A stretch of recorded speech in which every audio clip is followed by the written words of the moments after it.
Right, home straight. Okay, I'm going to rattle through choosing a CC license, the consequences, because we've done actually quite a bit of that. And one thing. Okay, we've spoken about the consequences of the choice. Now, choosing a Creative Commons license is pretty important, as I said, because it's irrevocable. You can always add other licenses in future, as relicensing is possible, but whatever choice you made and you applied to the works will always be there in the background. As I said before, if you're getting more liberal with your permissions, then that's fine. So maybe that's something towards starting off more restrictive, and then you can always become more liberal later on. If you start off more liberal, then I'm afraid you can't get more restrictive. That's the first license always going to be around there. The choice of limit license, remember, limits not only use, but what can be included within the resource. So the more restrictive the materials going into it, then the more restrictive your license has to be. So if you're, so there is something to think about there. So it's not only about what users can use. If you're making a derivative work, then your choice of license will have an effect on what materials can go into the work. Nothing is barred, but people don't ask is an important thing. Again, the natural inclination of users when they see NC is to think that they can't use the resource for a commercial purpose. Now, that could be because it's something that they consider themselves to be a commercial purpose, even though you wouldn't. And unfortunately, people don't ask. So that might just put them off using it. It's possibly not a good thing. Secondly, if they see NC as well, they might just think, I can't use this for a commercial purpose, and don't think to ask you, and you might be willing to license it on a commercial basis as well. So it's quite important for you to flag up if you're willing to consider other licensing too, and to make that clear as part of the license offering. So I'd always say, if you're going to use an NC or ND qualification, then the next question is, actually, are you barring non-commercial, or do you just want to do that in different terms? Are you barring derivatives, or do you just want to do that in different terms? If it's the latter, that you're willing to consider different terms, then make that clear to users. That's the more positive way of approaching it. Okay, we've spoken about this. The attribution choice, by choosing that one, well, first of all, by CC0, the consequences of that choice is you've let go of all your rights forever. That's it. Public domain, people can use it as they like. You don't even need to acknowledge that you wrote the thing. That's their choice. But it's gone. That's great for users. Do what they like with it. That's fine. You rely somewhat on their ethics to acknowledge you as a creator of the work. But CC0 means you're waiving all rights. Big step to take, but some people do that. They're willing to do it out.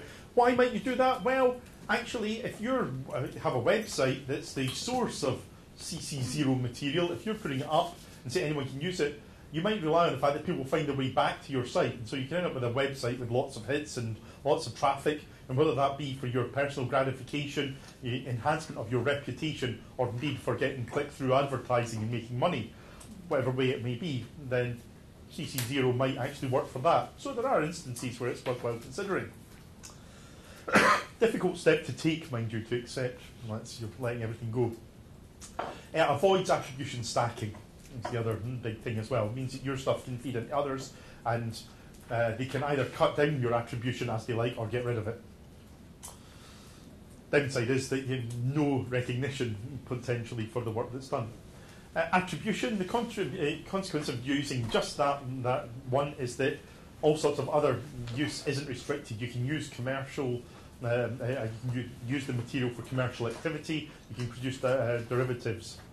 However, by putting the attribution restriction on it, you are asking people to present it in a certain way, and as long as you give the people certainty of stating how it's to be attributed, then you're not imposing too much of a restriction in that in itself.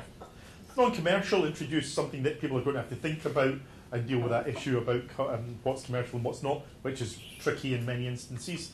Non-derivative means that it's no longer updatable, can't be changed in itself. It's going to date. It may be relevant for some things that are a snapshot of the moment, a historical document, but again, is pretty restrictive in terms of repurposability. You can't repurpose it without further permission. And share alike restriction means that anything that's produced with it has to be under the same license. Now, that's got lots of repercussions. If there's only one purpose, if you're going to, for example, put out teaching materials that you only want use for teaching materials evermore, then actually an SA qualification isn't going to affect people too much. For it to roll on in future with that same license again and again is not a problem. But it's when a person later on says, actually, I would like to use that as a, I don't know, source material, marketing material, use it as part of something else in a different way, then that's where the SA restriction comes into play and may stop something else happening with the material. Maybe something that wasn't foreseen when the person originally put the license on. Okay, I've spoken about this one before. Just Legal originally licensed its materials under a short bespoke license, allowing liberal use in the education context, by restricting commercial use and requiring permission for adaptation. It's now moved to CC BY. What were we thinking? I think I've explained pretty much. We wanted a recognisable license. We recognised it. Actually, when we're getting inquiries, can we use just legal materials for this or that? And we're thinking, bloody hell, just look at the license. You can do it for whatever. But the natural thing is people are uncertain. It was unfamiliar, and they didn't want to bother with even a simple license. Whereas now, at least, as people become more and more familiar with Creative Commons, they'll see the Creative Commons CC BY license applied to our material, and they'll say, well, actually, as long as it's a tribute, then pretty much everything else goes. That's fine. So we've made it much more liberal in that sense. We required permission for adaptation. We decided that if people do want to take our materials and change it, they're going to have flag up they've changed it. That's part of the license. A derivation is going to have to show that. That if they do choose to muck around with it, well, so be it. I don't. We reckon that the risk of people taking our materials and remixing them maliciously to try and get at us was pretty low. Don't go home and try it, folks. But for adaptation, the non-derivative thing, the fact that we required permission for adaptation meant that people were asking us if they could take a paragraph out of guidance to include on their website. We didn't really want to be asked that, and that's that often. Of course, if you did take a paragraph out of context, it could be misleading, but we'll leave that to the user to work out, and we'll help and help them with it if we can. And restricting commercial use, we've actually been very much involved with business and community engagement, outreach, those sort of third stream activities. And again, there were always the questions of, if we're working with, for example, work-based learning, then how does that work with work-based learning? If a person's using learning resources as part of a job that's also being credited as learning, then how does that work? Is that commercial or non-commercial? And then that was becoming tricky. We didn't want to stop that use, so we decided that we would drop even the NC part. And as I say, if someone wants to now take our materials, well, they can do two things. First of all, they can add value to them. They could be made better. If we had more resources, we'd make them better. If they can use someone else can use their resources, make them better, and then sell them at a profit, good on them. That's fine. That'll help the community, hopefully. That's fine by us. If, as I say, they take them and they manage to sell them as they are, then more fool the user. They could have got them for free. On your website it says using materials without adaptation, though, so how does that... That's in the copyright statement, which applies to the materials that are not CC BY. You'll see that it goes on to say that where they're marked as CC BY and they're available under Creative Commons license. So because we haven't been able to go back, and we're working on it, going back to previous authors and producers, we haven't been able just to say that everything on our website is now CC BY. We need to go back and get permissions off them. So that default copyright statement applies where there is no CC BY on the actual resource. We've still got work to do to apply CC BY to things that are actually even still CC BY. So it's some job changing the license throughout, unfortunately. The University of Just Advancia would like to share its materials more widely, but has reservations about rival institutions and commercial bodies benefiting from reuse of the materials. How would you advise them on the potential use of a CC license? Any views there?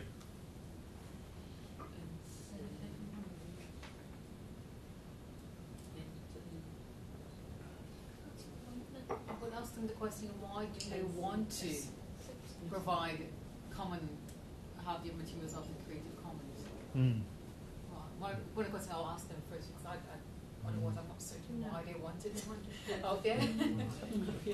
And actually, that's a very pertinent question. This is so common that getting people who want to share, but then their natural inclination when asked particular questions is to close off all possibility, and then when that's unpicked further, they find that actually their fears aren't really realisable. They're not going to institution's not going to be shut down because somewhere else is making use of its materials, and in fact the development of the materials might feed back to the first institution, and everyone's a winner.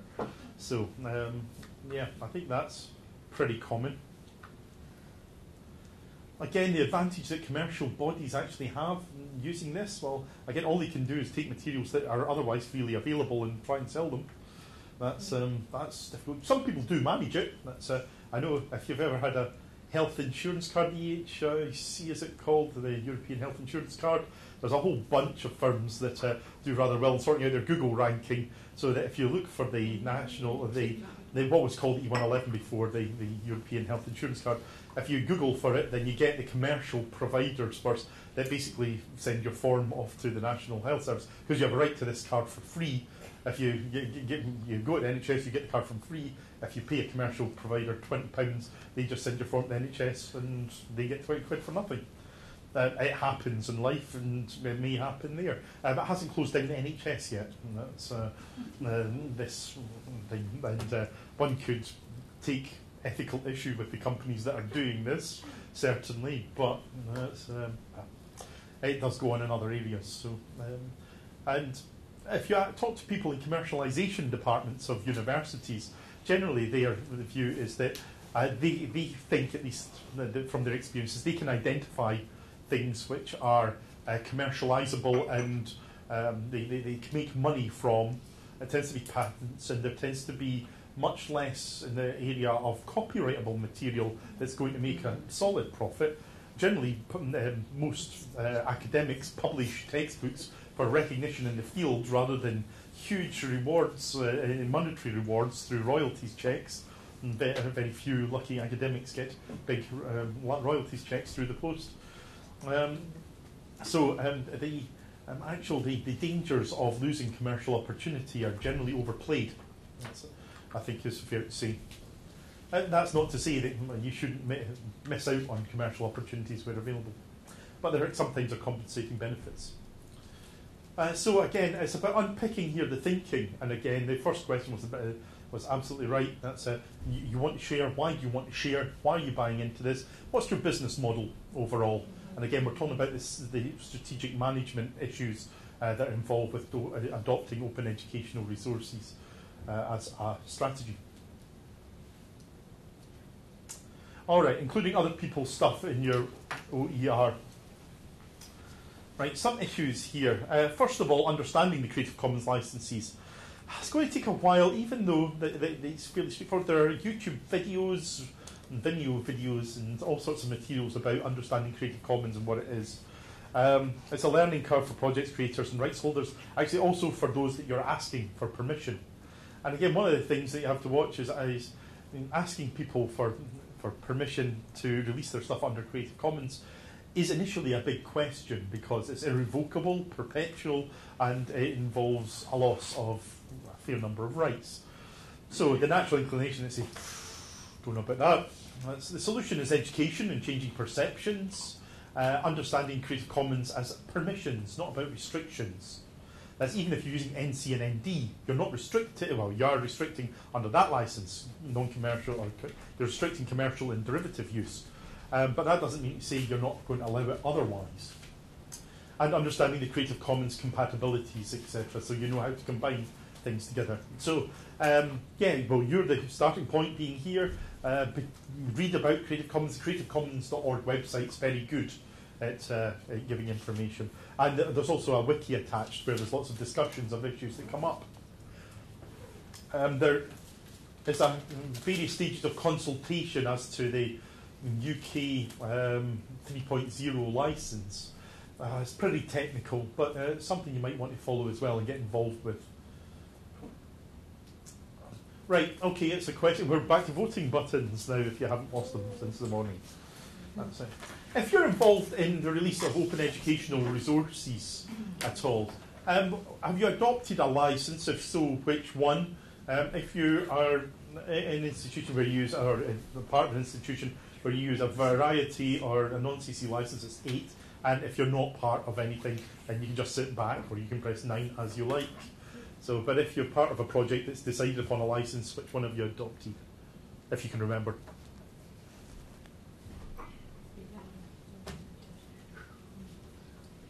14 responses, 15.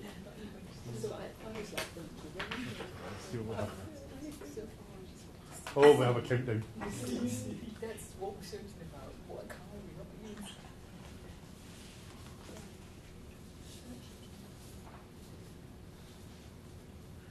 Number 6 is generally the most common within people left to their own devices. Sometimes funding bodies insist on other ones, then that skews it. But let's see what comes up.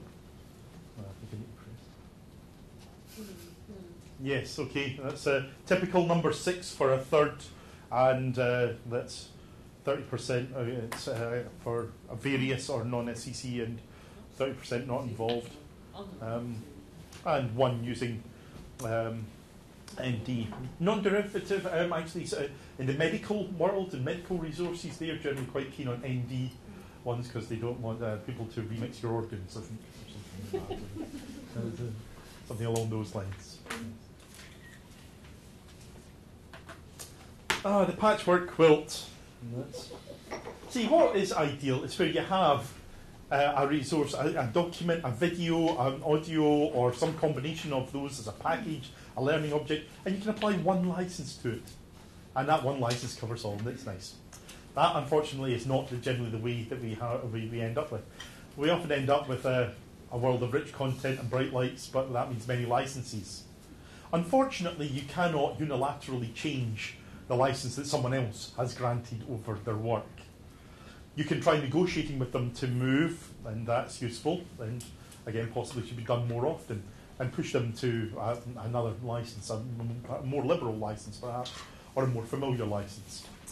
Part of the solution is accepting the limitations and actually going with things that are licensed the right way, because we can actually provide some pressure that way. If you say you're only going to use resources that are licensed under Creative Commons, then that provides some pressure for people to Creative Commons license their material. Changing approach to development, and again, early on I made the point, it's much easier to work with what you've got than what you want. And the reality of the world is often you have to work with what you've got than what you want. Here, in this, if we can work with licensed material that's already ready to go into OERs, then so much better. And encouraging open and simple licensing. That's the more liberal, the clearer and simpler the license is, the more stuff can be reused. We're looking at retrospective fitting Creative Commons to work that's been done over the last, God knows how many years, most of which probably has got no license on it anyway. So, yep. So as part of that, we'll be contacting the authors. Now, do we contact the authors and say, are you happy that we're going to move to Creative Commons, or we're suggesting Creative Commons by non-derivative? Which level of detail would you suggest? Well, you're going to need permission for them to actually apply a particular license to them. Admittedly, if they agree to you applying a license of your choice that's under Creative Commons, then very good. But I don't think they're going to stand for that one. They tend to want to know. There are examples of letters that you can use in the Web2 Rights website, and that's, again, I'll give it later on, web2rights.com/OER IPR support. That's I hate giving out URLs to transcribe, but again, it's on the slides and it'll be available via SlideShare, just legal. But OER IPR support after web2rights.com/OER IPR support, and there's some examples there. And again, one of my issues that I'll come to is about how you deal with this. Again, sensitivity, explaining the benefits is really the way forward, then again, there's few academics who would want previous work to just die and disappear somewhere, whereas given the opportunity for them to be recognised as an original author and for their work to live on and be developed further, and for them even to be a part of it. And actually, they were funded to provide this for, and it's up on our website. It's in the world. It's just not in a Creative Commons format. So I can't see that anybody's going to say no, because there's always one. well, I can probably think of the one, it's not hard. So I think we're already halfway there. It's whether but they have to agree specifically to the type of license or whatever license we want. Yes, as I say, you don't want to specify which version or which jurisdiction. Just that's not relevant. But yes, they might want to. You probably will want to know what derivatives might be made of it in future. First and foremost, they want to make sure that they are attributed. Yes. That's perfect. Thank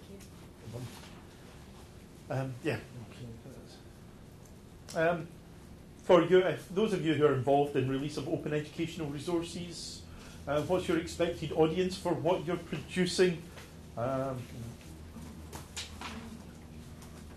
Is it UK, local or regional, UK national, European, English speaking, global, multilingual, global, very varied, or don't know?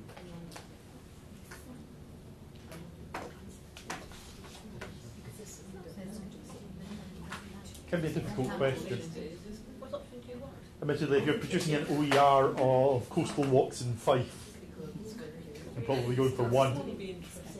Dealing with global warming, you're probably going for 5. But maybe. Okay, let's see what we've got here. Oh, another countdown. These seemed like a good idea at the time. At least we've got rid of, remember, PowerPoints where bullet points revealed themselves one by one. Hopefully nobody uses them still, the striptease method of PowerPoint. Okay, quite a variety here. Nobody going for UK local or regional, quarter UK national, and 3/10 going for English speaking global, and then a variety around the other ones. Yeah, well, that's fairly typical. That again, going back to a point, will be a factor in determining which of the jurisdictional licenses you might want to adopt. If those who have chosen 2 UK national are pretty much under a UK audience and not too many outside that, then you might adopt the England and Wales licence. That admittedly, it will depend on whether you have some sort of particular national focus on that, because given the choice, I would say that going for 3.0 is better than going for 2.0 in versions, and that's a bigger factor. For those who are going for 3, 4, 5, then certainly that's suggesting an unported licence. So the 3.0 unported. So I've already spoken about the issue of ported versus unported licence. Sometimes there's an over-focus on jurisdiction. It's not really that important. Solutions recognising the audience and improving the understanding of Creative Commons. Again, there is sometimes that idea that it's because it's under the England and Wales licence that nobody else can use it, which is not true. What's your attitude to IPR, intellectual property rights in general? I should have really asked this at the start. Would you describe yourself in terms of copyright as being anarchist, that boundaries need pushed, pragmatic but not pedantic about it, conservative and cautious, strongly risk averse, or you don't really have a position on it as yet, or it depends so much on the circumstances, you're not willing to press buttons 1 to 5. Good number of responses there. Oh, another. I should learn. You know, one of the times where I press the button, for the countdown, will be the one I don't have a countdown on the slide, and it will just move on itself. Okay, we have got some anarchy. That's always interesting. Again, they not averse to the idea of anarchy and copyright, but the tricky thing is always balancing it up against respect and value of creative content, which again is possible. Being a bit anarchist about rules certainly doesn't necessarily mean chucking them all. Well, it does mean in terms of anarchy chucking them all, but yeah, and that's pretty much interesting. I wonder what the world will be like in a complete free-for-all in terms of copyright. We'll never know, I'm afraid. That's, well, we do sort of know. One of the questions that does come up that I haven't actually got in slides is what happens if it's something's copyright in Chile or Australia or wherever else in the world? Then what do you need to do about this? The first thing is that copyright is pretty much the same the world over. My copyright in one slide, it's the same. That's you either the copyright owner or you get the copyright owner's permission for what a restricted act. International conventions have seen to the fact that it's pretty much homogenous. There are nuances, there are differences between jurisdictions to some extent, but if you work on that basic principle, you're there more or less. There are a couple of exceptions. Tuvalu and Vanuatu, that's not signatories to international conventions on copyright, and are somewhat copyrights infringing havens, if you like.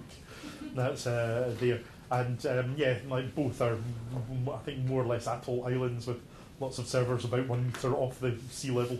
Tuvalu does quite well with the country domain, top level domain .tv. It's an interesting setup there. But I think if the whole world was like that, I think we'd see an awful lot more of digital rights management and technical protection measures over material, which personally I would rather see less of. But anyway, boundaries need pushed. It's not a bad one. Pragmatic, not pedantic, is where I think that's the safe area. That's it's difficult sometimes to take the risks, though, and it's difficult sometimes to persuade senior management that sometimes you have to take a bit of a risk in terms of things aren't sure, but we're going to have to treat something as non-commercial to get on with it. That's and there's not a certain answer as to whether it's commercial or non-commercial, and take those decisions. And actually, one of the big problems is getting people to take decisions in this area. That's or allow people to take decisions, I should say, and support people in doing so. I haven't. I will say, are any of you copyright officers in your institution? Yeah, very conservative bunch, I find. Don't want to take risks ever. That's and again, partly it's because they don't have the backing of senior management to take risks and push the boundaries a little. And sometimes they'll get caught out. Sometimes the institution will have to say sorry. It'll have to take down materials. It'll have to pay out. But actually, it won't be that much. I doubt it will ever come to more than a person's salary.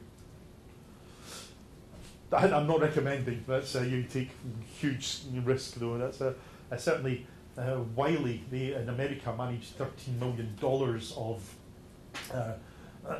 compensation for when a university, someone enrolled on a law CPD course and they got access to one of the legal databases through doing the course, and they thought this was great. So when they went back to the firm, they were using the legal database, using their university login to do their work. And then their mates saw this work and thought, and before long, everyone was using the username and password in the company. And Wiley eventually adopted sort of monitoring to look at the use of username and passwords, and saw that there were 33 people with the same username logged in for this company at any time, and funnily enough brought action against the company. The company refused to pay up, and $13 million was the damages payable in that case. So there are some hefty figures that go around, but it is at the very blatant end of copyright infringement. So let's get risky. That's the next one. That the altruism, anarchy, openness, transparency, copyright equals copy wrong. All these things have to be taken in some sort of context. And with open educational resources, as I mentioned before, you have to be particularly careful because I take it probably we're all here because we believe in sharing. And sharing is a copyright act, and then it goes on. We want things to be available to others. And we would like to push the boundaries with that because we don't want to be stifled and have the chilling effect of legal uncertainty. There's some legal uncertainty we're not going to be able to get rid of. However, we have to recognise that we are taking risks for others. And as I say, the reputation of open educational resources will be tarnished if it involves the pulling down of very successful OERs in future. People aren't going to be so keen on using an OER resource that they've woven into their VLE courses all over the place, and then it turns out that it's copyright infringing and has to be removed. That's not going to do the cause of open educational resources much good. So we have to recognise IPR and copyright risk in OER. We might have to adopt something of a low risk threshold. What is absolutely brilliant is if you can produce a resource and say, that is all definitely, as definite as I can make it, copyright, sorted out, no bother. What we need to watch is that that doesn't happen as a result of I'll just decide to write everything myself from scratch, just to make sure, because then we lose a lot of the benefits, I think, from OER. It's a balance. I don't know where the balance lies in each circumstances. It depends on risk, approach, mission, and I can give you the answers after a second bottle of wine. But they're not going to be very coherent, unfortunately. But we can champion as risk-free as we can get resources as well. And again, that's the big thing about the rolling stone of OER, that hopefully if we adopt in the early days a fairly low-level risk approach, then we can be certain of OERs in future being themselves low risk and so on. Right, your institution, would you say that your institutional attitude to OER involves strong buy-in at all levels, staff buy-in, but senior management untested, possibly uninterested? Project is testing the waters, the project that you're involved with is testing the waters. Some institutional barriers to OER, or you're not sure yet how people feel about it. You're putting all sorts of options. Or is it to, sorry? Is this to producing it? Producing OER, sorry.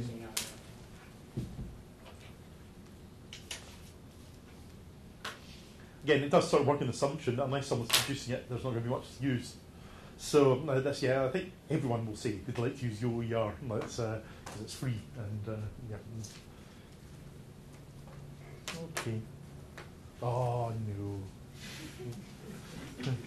Reminder to self: remove timer things that seem like a good idea at some point. Adds to the tension.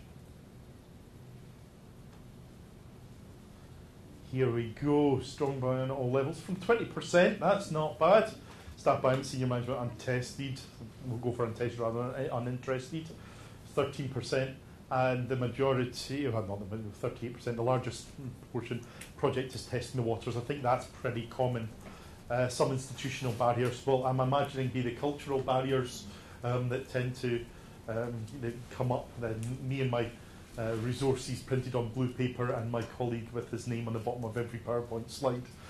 The natural things about it. Again, it's interesting to try and get a debate going about this because I think at its heart, academia has to be about sharing and dissemination and all the rest of it. And unless we have that, then well, I'm not sure what it's about. But I understand the natural reluctance.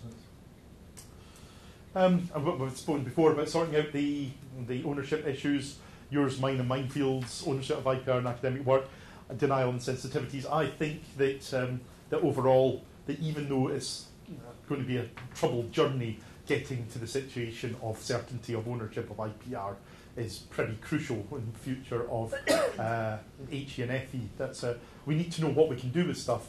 To know what you can do with stuff, you need to know who owns it. It's the same in the world. There's a car sitting out there. You don't say, well, we'll do something with it, and we're not really sure about who owns the car. You're going to have to sort out first who owns it before you do something with it. Same with IPR. And considering the value of it and the increasing focus on the value of IPR, copyright in our instance, but other IPR as well, then it's going to be a big issue. Patents is generally being sorted out.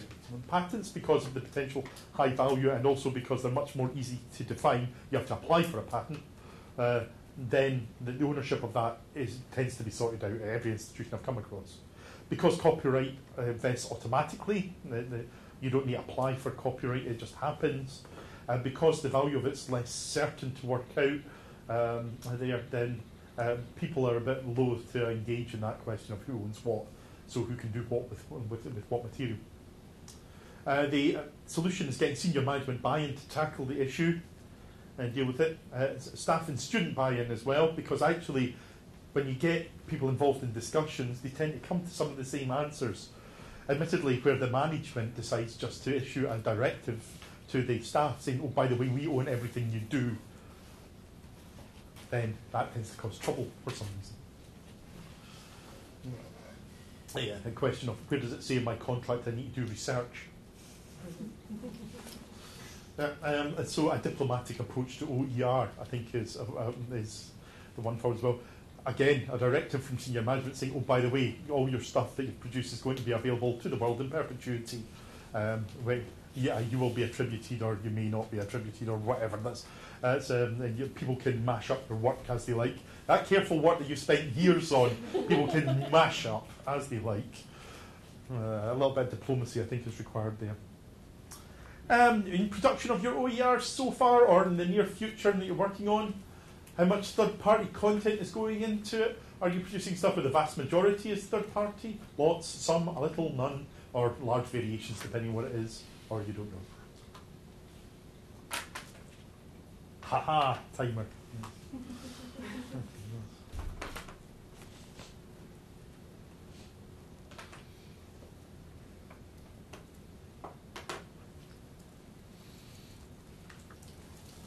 No, that came right.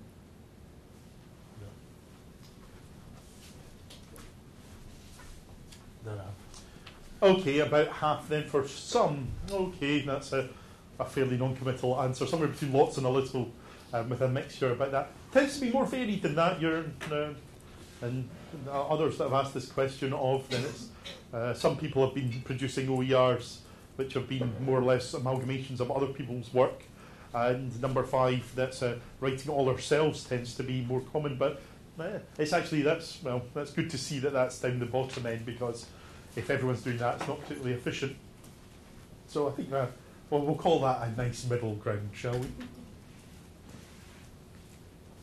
Yeah, the point you made there about asking the world, getting third-party permissions, again, needs to be done in a way that recognises you're asking people to give up irrevocably and irreversibly rights. So getting third-party permissions is something that needs to be approached slightly carefully, again, with a focus on the benefits and a focus on a big stick saying you must give over all your rights. It doesn't tend to work particularly well.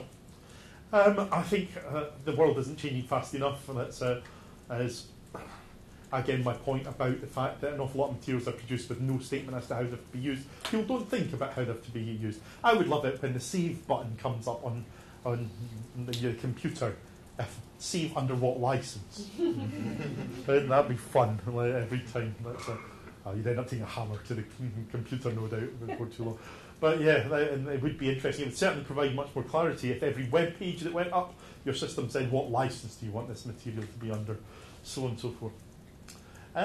So the solution is getting buy-in, and not just legal, cultural buy-in to this idea. Again, there's always scope and space here for all rights reserved.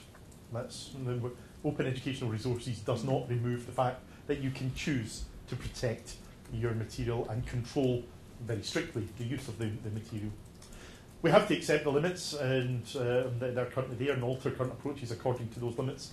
And, we wait, and maybe in time to come, people know more about licenses and think more about sharing, then more material will have a license already attached, permission statements, and life will be easier for us. So including other people's stuff then, there's a number of strategies there. First of all, don't ignore the issue, because in an open educational resource, the issue doesn't go away. It's not a case as if you deliver your course and then we got away with it. You're releasing something to the world forevermore. First thing, in a way, the best approach is if you can get permission. Admittedly, that can not happen in 2 ways. First of all, you can't find the copyright owner, or the copyright owner doesn't give permission, and then that doesn't work. Or secondly, it's too complex to seek permission, because you're talking about a video with so many layers that it's so much of a burden you're not going to be able to do it. So permission is good. Create an original replacement. Okay. Let me think of an example. Oh yes. For example, solicitor's firm in Glasgow. They didn't really need I Fought the Law and the Law won at the beginning and end of the podcast. How much value was there in that? If they instead decided on some royalty-free music, which was already sufficiently licensed, stick at the beginning and end, then actually, how many people out of 1 million actually want to hear the content of the podcast, not really the opening and closing music? So let's use something else that doesn't cause the problem. That's there. So replace with stuff that is licensed, or sometimes you're going to have to do it yourself. And it may seem saying if you can't find a photograph of a cup and saucer that's Creative Commons licensed, get out your mobile phone, take a photo, and then use that one. And that's actually that's something I've come across. People trying to clear rights and stuff that's easily recreatable as an original. That's in avoiding the problem, because then you own it. Again, it should only be taken so far. Don't rewrite an entire textbook because you want to use it. In relation to software, a lot of animations demonstrate a lot of physical principles. It's very easy to produce one that looks the same. Yes. And is that covered in some sort of other way, in some sort of look and feel? Brilliant question. That's and an aspect that I've not touched on, and that is that copyright is only copyright in the expression, how something is actually put down and presented. The look, or it can be the touch, but the sensory part of that, not in the information or data. You are free to take information and data as you like and reuse it as you like, subject to taking databases. There's a thing called a database, right? But and some design rights as well. But on the whole, if you write a book and I read your book and then nick all your ideas from it, nothing in law stops me doing that other than my ethics and morality.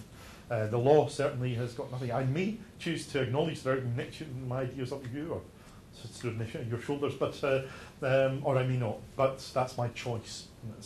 If I take the words that you've used, that's another matter. That's copyright law. Again, when it comes round to animations, diagrams, tables, etc., if you choose to present someone else's information without copying or as a derivative work, then that's fine. Now, there are some things where you're going to end up with pretty much the same look and feel, and that's fine. You can actually produce the same. If I sat down here and managed to write a book which happened to be the same as a book someone has already written, as long as I'm not copying it, there is no copyright implication at all. I could end up with a book that's exactly the same as the original. That would be some hell of a coincidence. I'll have to persuade someone it's a mere coincidence, and that might be difficult in the court case, but that is certainly possible. So you can recreate ways of showing information. Again, the difficulty will be that you have to be aware of the subconscious. If you've seen something presented in a particular way and you seek to recreate it, then you can certainly, I think that was a good way of presenting it, or even subconsciously, you've adopted that. And again, that will come down to a matter of judgment as to whether you've copied or derived from that original work or not. There have been plenty of cases in the music world about that. That's people claim they've written something original, but it can be shown that they've heard another piece of work which is very similar that's before, and courts it's difficult to persuade a court then that you didn't take inspiration from the first one, inspiration being you copied some of that. It's a tricky one though. Something to get away with it. For example, like desktops on computers, they all look pretty much the same. Nobody's going to make an original cursor anymore, I don't think. The cursor pointer or anything like this. They all look more or less the same. That's because there's a straightforward design that's there now. As long as you're not copying slavishly someone else's, then you're going to get away with that. You can link or refer to third-party material, and I think there will be more of this. Again, one of a lecturer up at Scottish College was saying, why did they bother actually with photocopying anymore? Because you use online reading lists and you can actually just link off to about 3/4 of the stuff and let the students read it there. Okay, appreciates there are some cohorts of students doing particular subjects that are unlikely or less likely to have access to the internet often enough for that to be the case, and there are other reasons why they might want to supply material. But Why are they paying the CLA license when actually they can deliver most of the stuff by links? And actually there's a growing body of students, at least in his case, who would rather have it as links so they can get it anywhere, anytime.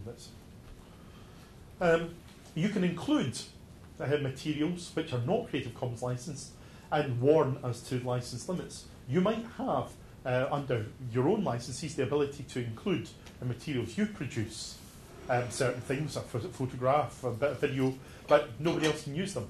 So it means you can produce an OER that's mostly Creative Commons licensed, but you're saying, I'm allowed to include this video in this document that I'm putting up here, that you can see, that you can get from our website. But I'm afraid you can't take that video and do anything else with it. You're going to have to find something else. And it could be if the video is showing something generic that you leave it to someone else to find a replacement. But you make it clear to them that that video is not CC licensed. Those, I think, are your options when it comes round to third-party material. Get permission, create a replacement that gets around the license issues, use links or references instead, and let the person using the materials find the other material, or include with a warning as to license limits. Use of blanket licenses and statutory exceptions is pretty limited. Blanket licenses do not include inclusion in open educational resources. You can't use the CLA license to justify it. You can, there is, within some licenses, the ability to pass material on to others with the same license. So if someone has the same license as you, you can transfer material. But you're going to have to make it very clear that the material that's included by virtue of whatever license is not a Creative Commons licensed material. It's only included by virtue of whatever license, an ERA license, for example, a video, and that can be transferred to another institution with an ERA license, and it may use it. But if it's transferred to anyone else, then they may not use the ERA. They may use the video. Fair dealing for few commercial licenses allow inclusion in OERs. Microsoft clip art perhaps being the exception. Fair dealing for research is unfortunately a private right. It's only one person. You're not allowed to disseminate the world at large, so that's not going to help you with OERs. Fair dealing for criticism and review, as I mentioned before, will help you as long as it's truly a critique or a review. You cannot just include material for example or as basic source material. It must be some sort of critique or review that's being undertaken. What's the difference?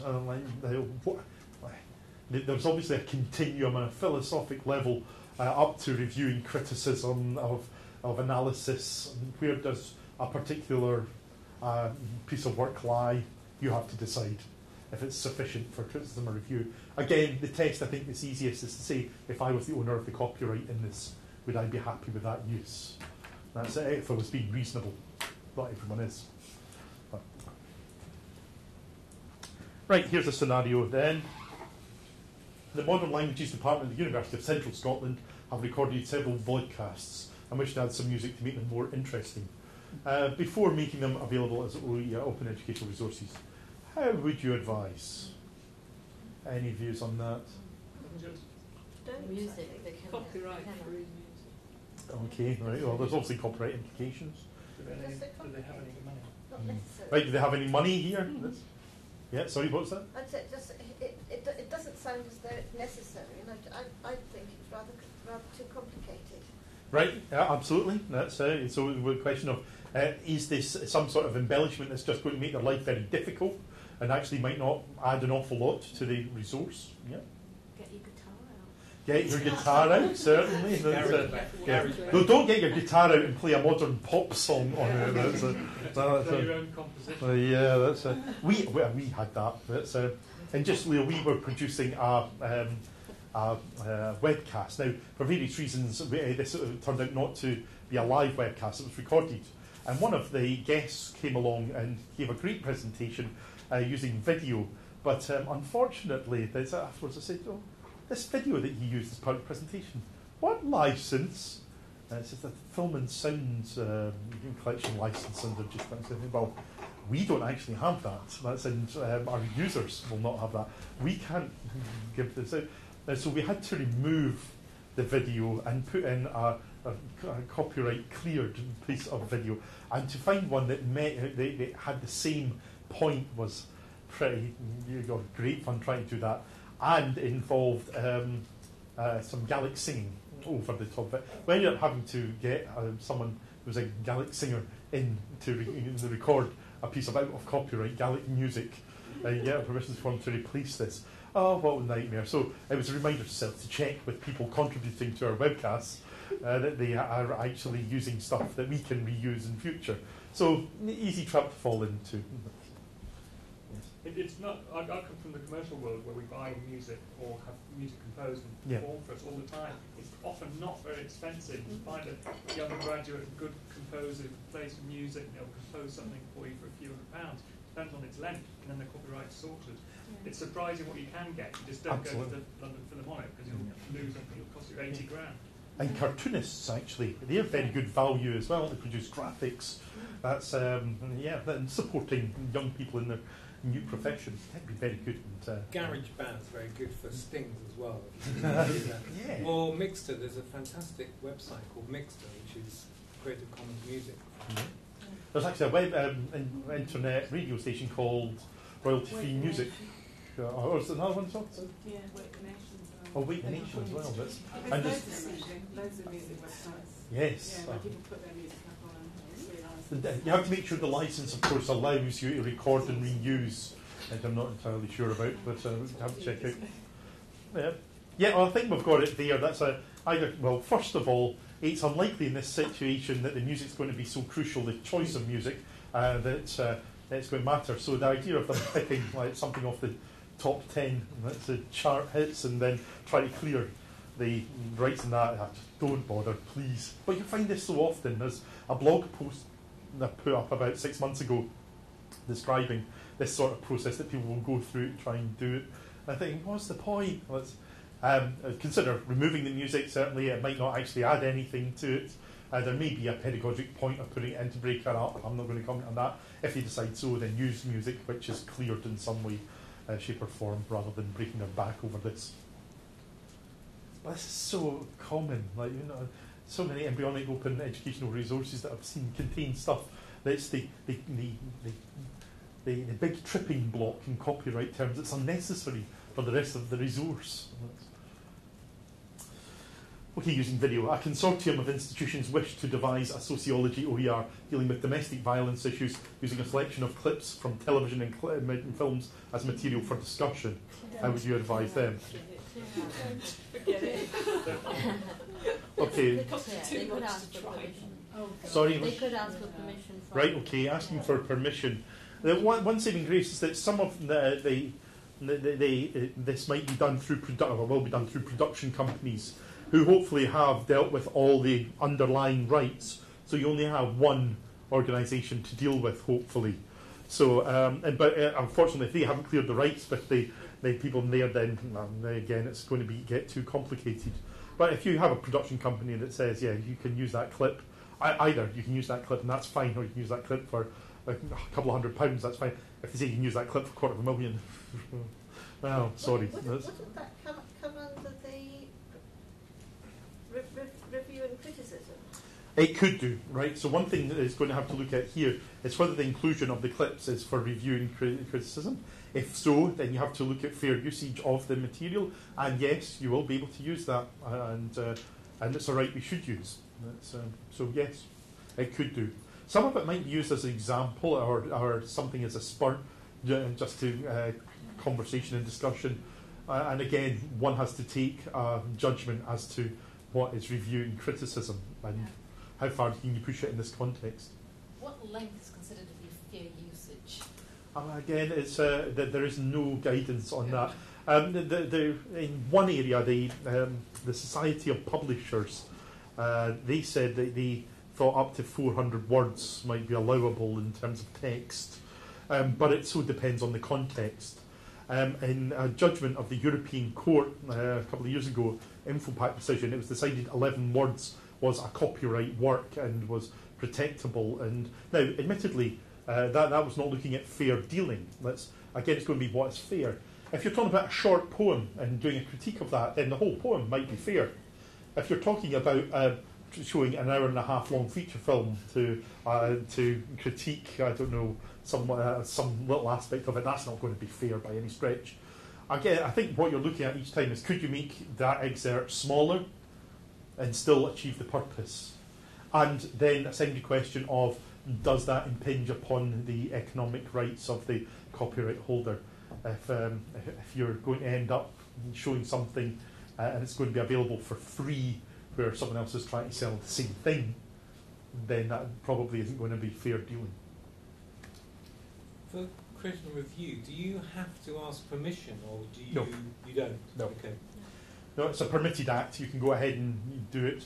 And again, one of the interesting discussions, and again, I think Alma here uses it in her example, is that this is a fair dealing permitted act. You can do it. Whereas her dealings with the Hollywood production companies was, well, we'll negotiate an agreement. But no, this wasn't a license that she was after.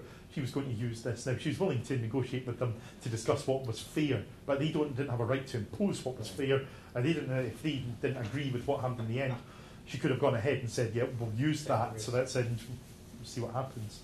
So, yeah.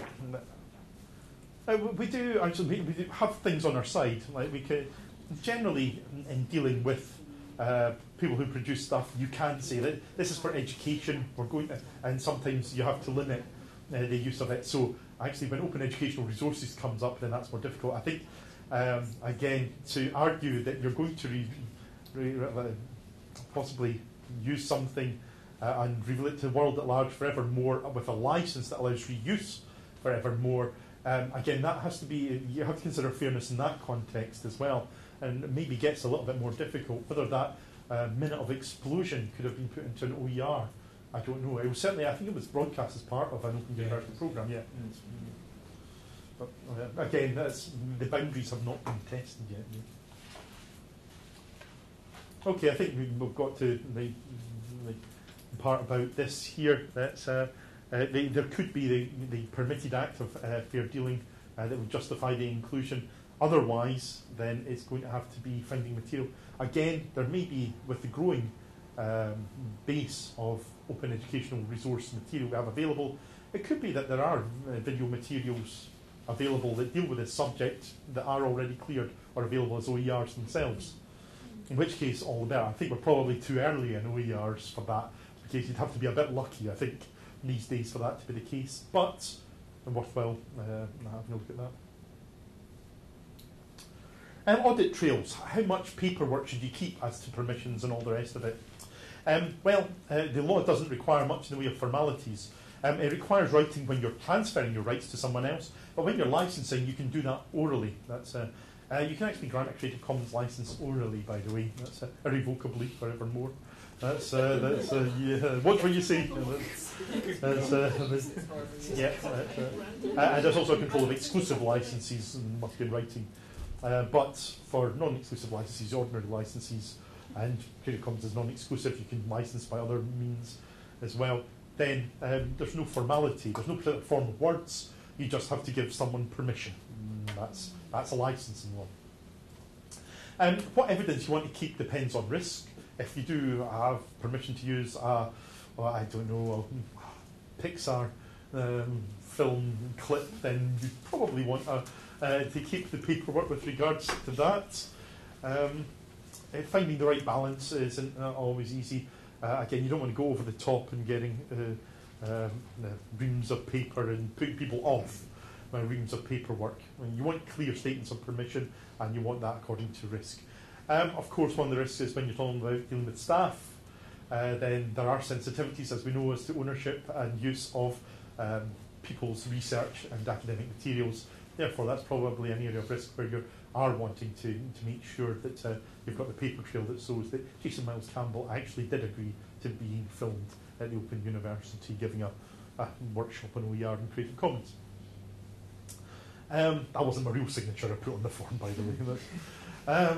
Exercise. But you've given permission already. But I have, yes. So that's it. I gave actually earlier on today, so we're okay. Again, exercising reasonable scepticism over the right to grant permission, who's giving it. That's again one of the things that I often have to ask about with academics is have you given away your stuff to someone else? Because sometimes people seek to reuse, for example, book chapters, and the question is, well, have you given your rights to the publisher, perchance? Because if so, then you don't have any rights left to grant to anyone else. Unfortunately. Yes? We are editing a book in KMI about the educational resources, collaborative learning. And then the publisher said that they allow each author have a copy on their website. We cannot, all the chapters in one second poster. Okay. That they allow.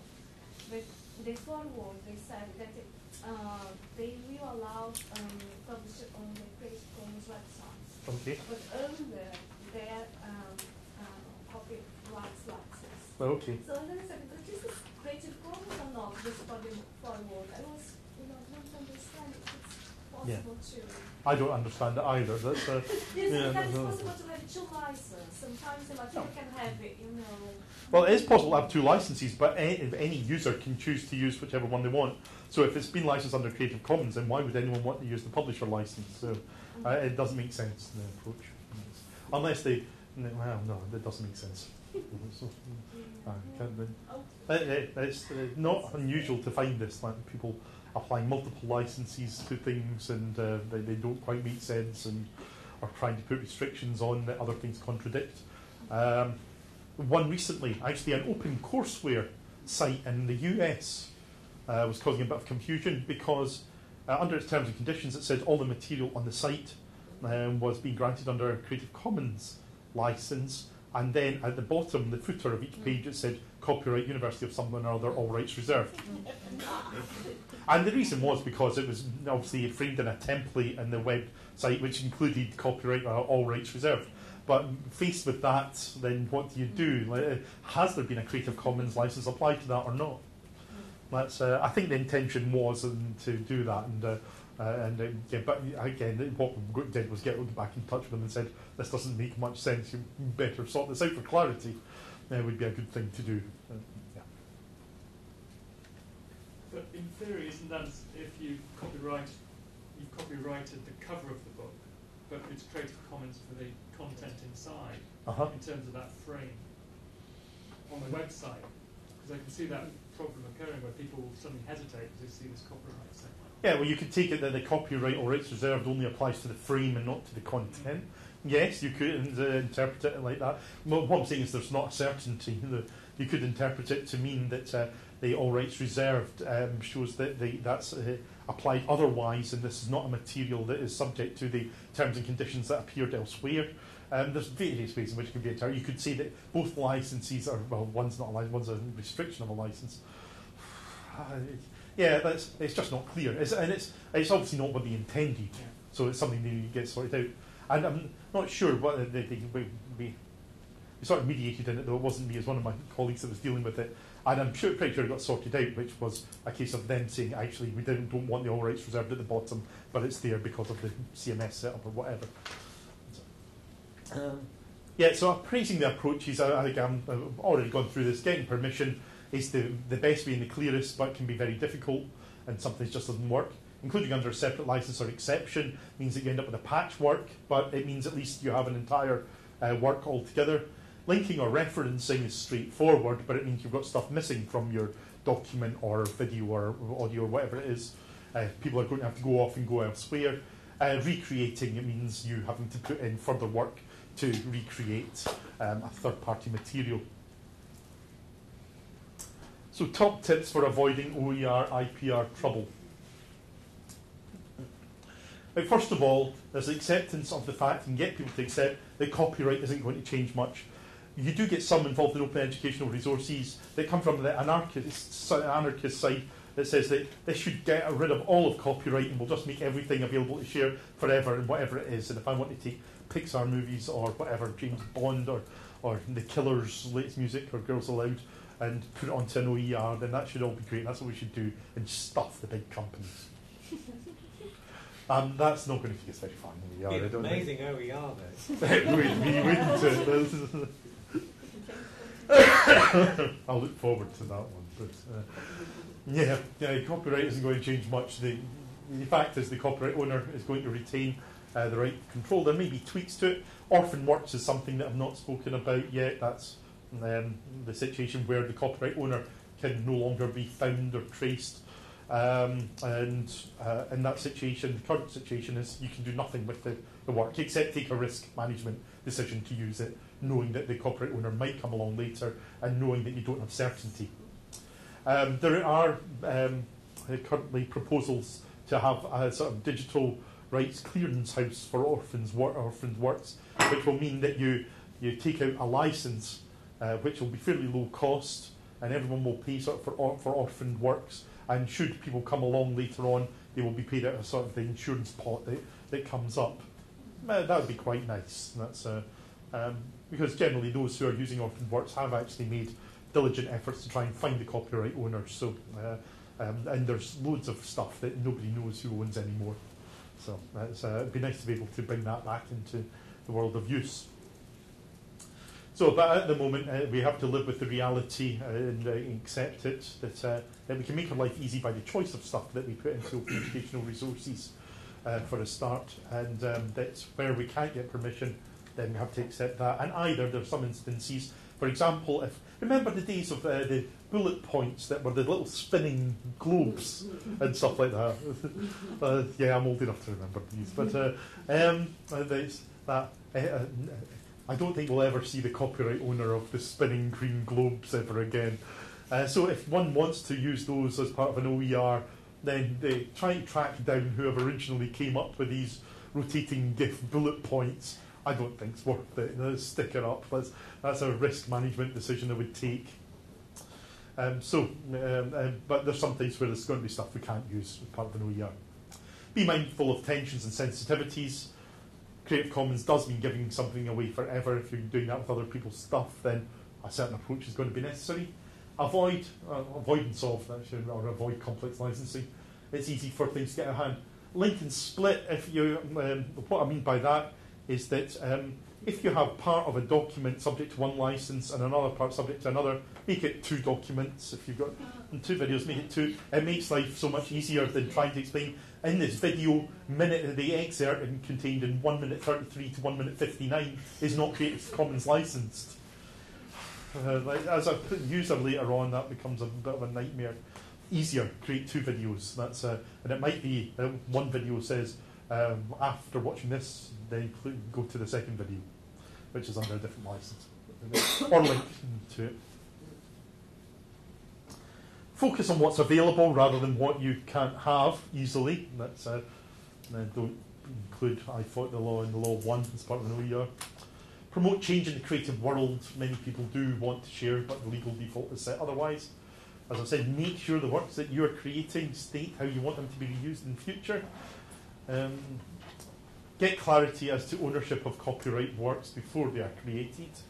Again, when people come into the recording studio, when things are set up for creating multimedia resources, again, make clear that what is being created in the course of employment with staff, work with them in terms of that.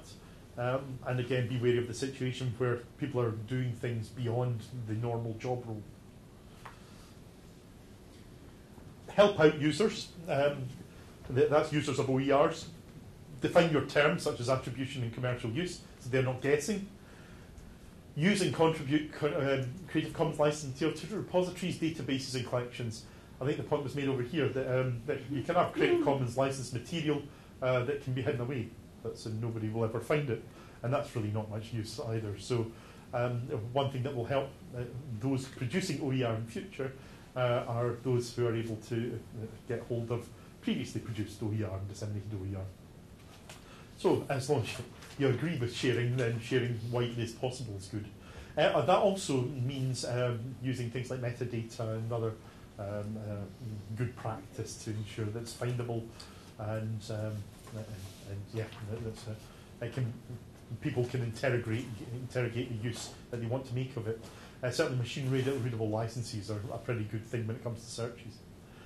Move copyright up the agenda. The potential benefits and savings are huge.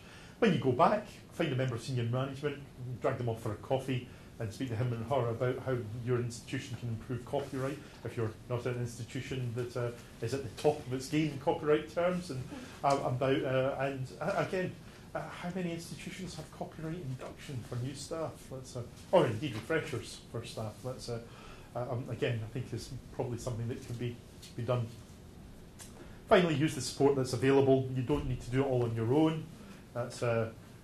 Some of the money is taken off you by HEFGE and given to JISC and given to JISC Legal via JISC Advance. What a good setup.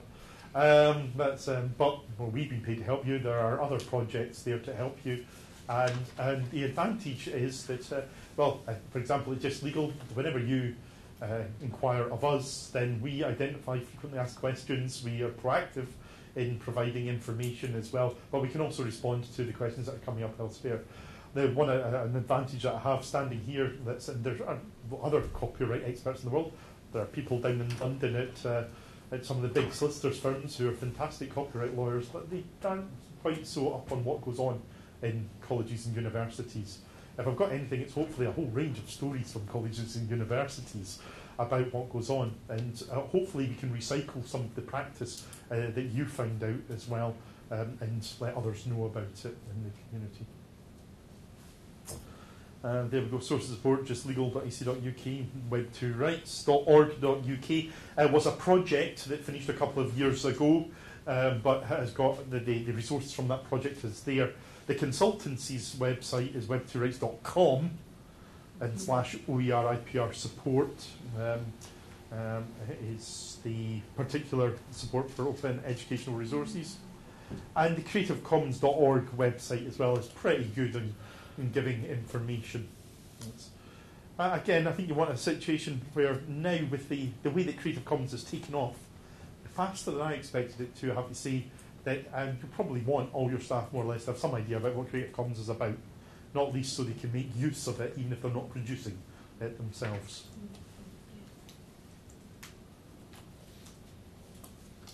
Other areas, just collections.ac.uk is just collective licensing organisation that's it negotiates licenses on behalf of the sector and then makes materials available under a subscription. But they are working on changing their ways of licensing and getting licenses negotiated which allow more liberal use. So getting knowledgeable about what they offer. And the UK government IPO, the Intellectual Property Office, is quite interesting for information as well. There's all sorts of OER blogs available as well on the net, so I dare say if you've got an interest in this field, you'll probably find some of them. But Google is your friend, funnily enough, or whichever web search you prefer. To Google, it's actually in the dictionary yet. It has to be pretty close. Yeah. Oh, I remember about the good old days of Alta Vista and Dogpile was my favourite meta search once upon a time. Anyway, that's. I'm old enough to remember a text-based browser Lynx. It's way back. Gopher? Yeah. Gopher? Oh, and Gopher, yes. So actually, a university I visited once, the IT director, she was brilliant because she was doing her mail, but and this was only a couple of years ago, she was doing her email via a telnet session on a green monochrome monitor. I think that's the sort of person you want as your head of IT, not taken by fanciness in any way. I think it's one finger typing as well. That's I think has this. Yeah. But I can just imagine staff coming along and saying, "I would like a new 22-inch colour monitor LCD." I know if I've got a monochrome, you can make do with that. Exchange server, no, just telnet session. And yeah, anyway, that's. Okay. Any questions with regards to using third-party materials there? One thing I will say is there's going to. I can't give all. can't give all the answers. In fact, sometimes there's not many answers. But there's an infinite number of different licenses of resources out there. The question of can I include this within an OER is that there are so many different combinations of licenses and uses. That each instance has to be considered on its own. All you can do is build up experience and knowledge yourself of the sort of thing that go into licenses. And it's a good idea, actually. You know, when you click over the license provisions whenever you use something, now and again, actually have a look at them. It'd be quite interesting. I'm always wary that I'm clicking on something that says that I'm actually agreeing to pay large amounts of money for something that looks apparently free. That doesn't happen too often, I'm pleased to say, and probably is not going to be valid in law anyhow, so that's some good news. But always worth getting up on licenses and look at what's in them. And again, I think there's a lot to be said for non-lawyers writing licenses. That's I love just asking parties to actually work out what it is they want to do with materials. And then when they come back with the list, say, well, there you go, there's your license. Whereas, of course, they come to me expecting me to translate it into some sort of legal gobbledygook, which I can do if they want. But I'd rather they actually just kept it as human readable text. Okay, most of the scenarios I've actually included within the text, but here's a little case study for you to work on. Again, if you do it with your neighbours as before. Several universities are funded to work together in order to bring together a range of artefacts, recordings, photographs and artwork in a repository for use by the participating institutions and for general use by the public. What are the Creative Commons considerations that are going to go forward? This is based on an actual project, which actually was funded without much thought being given to the copyright implications, funnily enough, before the project started off. So it was quite interesting when I went to an event and about 2/3 of the people at this workshop were actually people from this project. Well, what will you do about this, the copyright of this project, which is always good fun. Okay, I'll let you have a few minutes to consider then how you're going to advise this project, how we're going to go forward.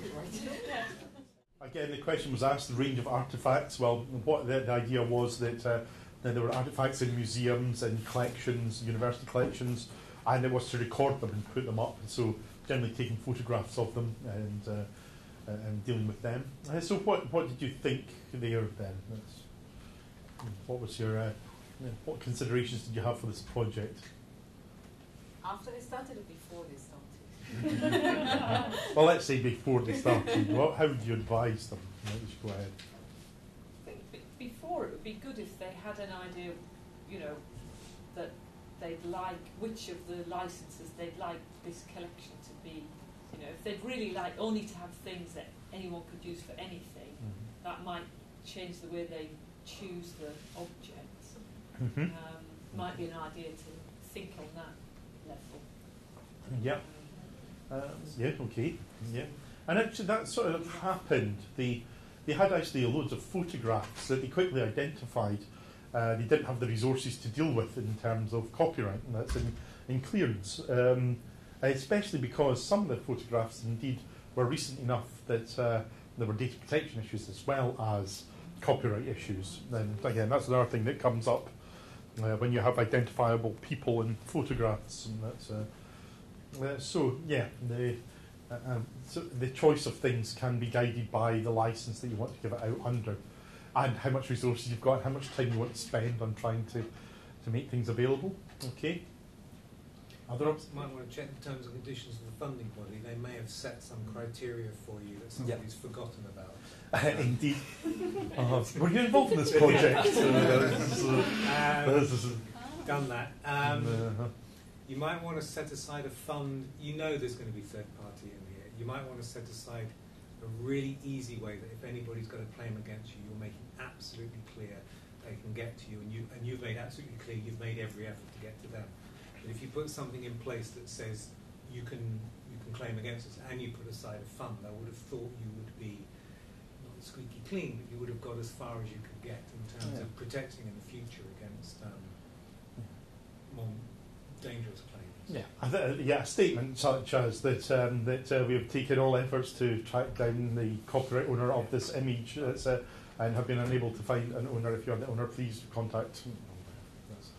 Certainly goes down well if you ever have to deal with it. But certainly.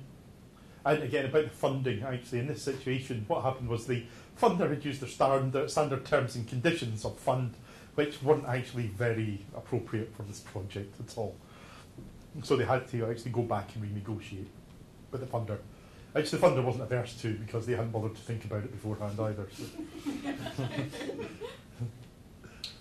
The repository itself may look slightly different depending on where you're coming from, if you're public or if you're within the institution if it is, say, password protected. So now you're getting you may get actually the ability to have a wider range of. Okay, so actually licensing any materials, you may be license stuff in for use on the academic use side that might not be available on the public use side. Possibly the other way around as well. Well, maybe not. But yes, certainly. And I don't know if that happened within the project at all, but they quickly discovered actually that asking permissions was pretty much beyond the resources of the project. So in fact, they decided to curtail it to stuff that was either out of copyright already, or the stuff they were the owners of copyright themselves, the institutions, or stuff they could deal with easily. So yeah, where other people had done the clearance of rights, pretty much. You veer towards a pretty conservative NCND approach if you've got a lot of third party, because I assume they're going to be more cross with you afterwards. Yep, and in fact, I'm not sure if I ever heard what license they went for in the end, but they were certainly interested in the non-derivative bit, because they thought that, interestingly, that the reasoning was they didn't think people would want to make derivatives. They were items completing themselves. But I think I've tried to persuade them actually leave that to users to decide whether they want to make derivatives or not. If someone wants to use a photograph of an ancient spearhead as a bullet point on a PowerPoint presentation, then why not let them? It's not really going to do any harm, apart from taste, possibly. Are there different considerations for license use between the public and the participating institutions? This is something that they came up. Actually, when they started talking to each other, they decided that they, for example, would like to allow commercial use between each other. So grant each of the participating institutions a cross-license to use each other's stuff for commercial use as well. And they weren't sure whether they were going to do that under a Creative Commons license, but then they could, if they were going to do it under a Creative Commons license, they couldn't restrict that to just the institutions. Creative Commons license is available to all. So what they were going for in the end, they were heading towards, is a specific license, a non-CC license, for inter-use of the materials between the institutions on a basis that allowed derivatives and allowed commercial use, and they licensed to each other the use of the materials. But then for public use, they were thinking about the CC by NCND license. And again, it's a way of like that you can always grant a CC license and then grant either a non-CC license more liberally to a select number of people or for a select purpose. And so that's perhaps the way you get around some of these questions. Like, for example, I gave the example before of people trying to apply an educational restriction to a CC license, which doesn't work. Creative Commons is open to the world. But what you can do is give a restrictive Creative Commons license to the world and then give to educational establishments a more liberal license, which is not a CC license. Okay, I think that's probably pretty much it. I think the other thing you've already got to is that that they hadn't given enough thought or hadn't scoped out the work that might be involved in clearing rights beforehand. And well, that's not unusual. That's I remember once being contacted by a digitisation project that got funding, and it was 3 months into it, and they'd been dealing with the technical aspects of digitising some medieval history journals, but the journals themselves weren't medieval. They were still very much within copyright, and the inquiry was, what do we do about copyright? This is 3 months into a digitisation project, and you hadn't actually considered whether they had the right to digitise the materials. Thankfully, pretty much all the material came from one publisher who wasn't actually averse to it and was willing to sort it out, because otherwise they were going to end up with a lot of egg all over their faces on that one there. Yes, things to think about beforehand. Well, the rest is up to you, and it's in terms of any final questions you have and discussion. Been through quite a lot today. But yeah. Are there any niggling things, any things you think that my big concern is still whether I can, or whether I can cause such and such change, or that? one thing I'd like to know, I may have missed this, so many apologies if I Oh, have. probably not. Is how, if you have decided what license you want to apply to resource or resource collection, how do you actually go about physically doing it? Right, okay, that's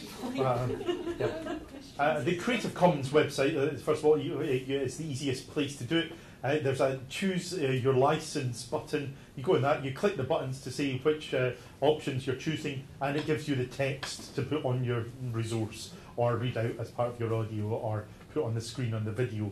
That's the easy way to do it. As long as in the end it's clear that the license is being applied, then that's fine. Someone asked about, for example, if you just put the CC license symbols on your resource, is that enough? And the answer is yes. As long as you can get back to which license is applied, then that's sufficient for the license to apply to that work.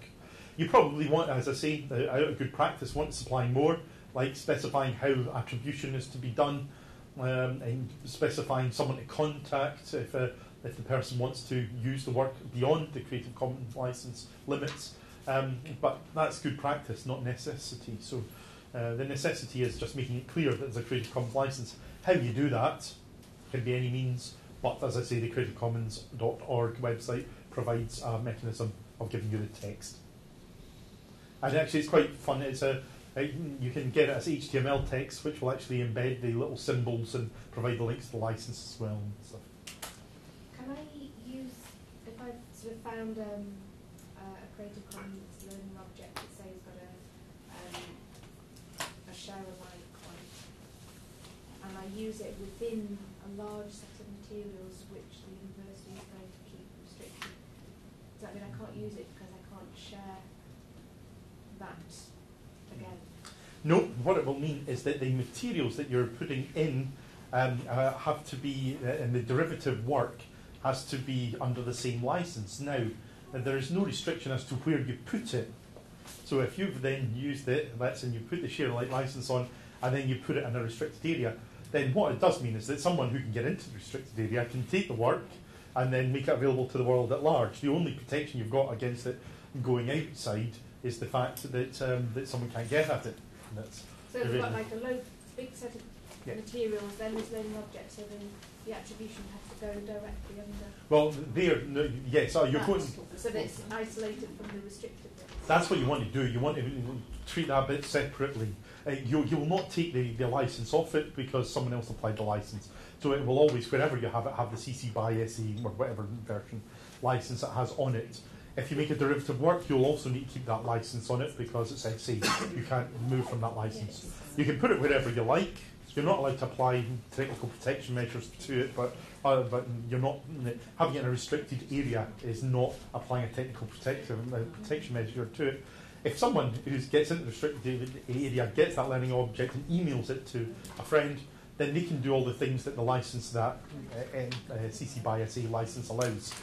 So it's not a total protection, but you're allowed to put it in as part of that, and you don't have to, as long as you keep it separate.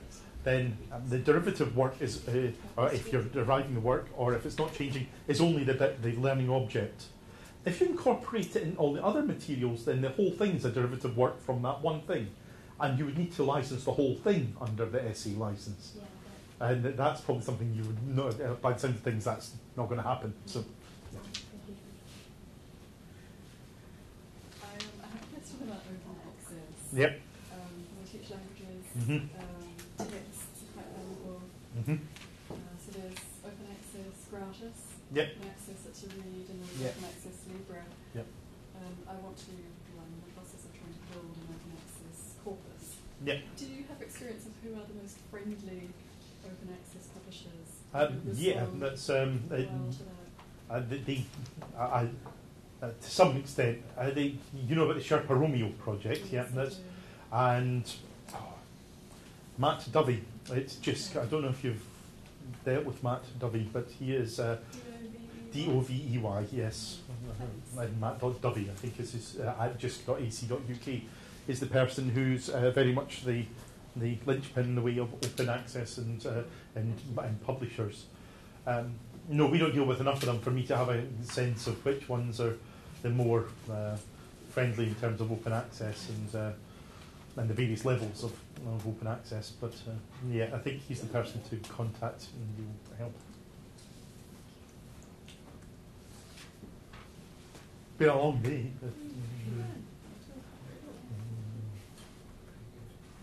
Any further neglecting? I think it would have been interesting to you guys, but Martin Weller, who's Open University, has just published had his book Digital Scholar published, and it's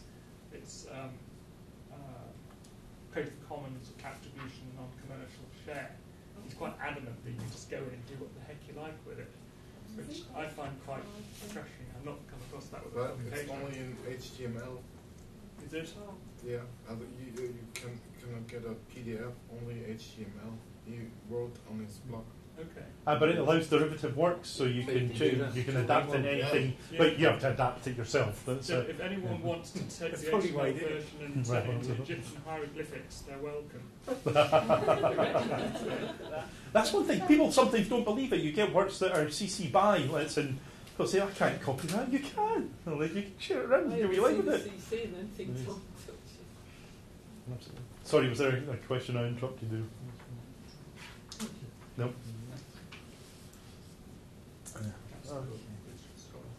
Well, it's an interesting area, and I do say that it's amazing to think that once upon a time, when I started lecturing 17 years ago, I was faced with more or less it was the stuff that was in a textbook or two in the library, and that's the resource I had to work with, and then whatever I could persuade the copy shop to copy. And to think now about the range of resources that we will have available in order to teach and inspire students in the future is just absolutely phenomenal. We've got issues to deal with, as I say, the permissions that people will grant to share their stuff. But by a bit of knowledge about copyright and about licensing, we can hopefully tap into people's sense that they do want to share stuff and make the licenses more liberal that are available, and get stuff to put up their stuff, their great intellectual creations, as shareable in future, which will be good for all, I think.